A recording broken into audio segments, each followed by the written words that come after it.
Hi guys, ఇప్పుడైతే పచ్చెనపప్పు ఒక గంట ముందే నానబెట్టుకుని పచ్చిమిర్చి 3, యాలకులు 3, 4 లవంగి, చిన్న చెక్క, అర స్పూన్ సాల్ట్, చిటికెడు పసుపు వేసుకుని ఇప్పుడు కుక్కరు 4 విజిల్ వచ్చేంత వరకు పప్పుని ఉడకబెట్టుకోవాలి.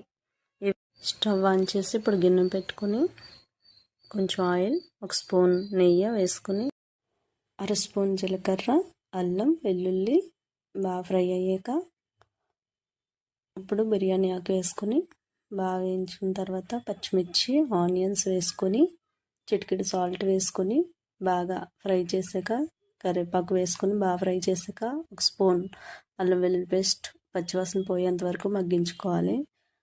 అర స్పూన్ జీలకర్ర పొడి, 2 టేబుల్ స్పూన్ కారం వేసుకుని బాగా మగ్గించుకున్న తర్వాత చిన్న టీ గ్లాస్తో వాటర్ వేసుకుని ఇప్పుడు 3 టమాటా పేస్ట్ ఆడుకుని బాగా పచ్చివాసన పోయేంత వరకు బాగా ఫ్రై చేసుకోవాలి. చూడండి ఈ విధంగా. ఇప్పుడు ముందుగా శనగపప్పు ఉడకబెట్టుకున్నది ఉంది కదా, వాటర్తో సహా వేసుకుని సిమ్లో ఒక 20 నిమిషాలు అలా ఉంచుకున్న తర్వాత వేడివేడి అన్నంలో తింటుంటే చపాతీకైనా అన్నంలో అయినా చాలా బాగుంటుందండి ఈ కర్రీ. ఒకసారి ట్రై చేసి చూడండి.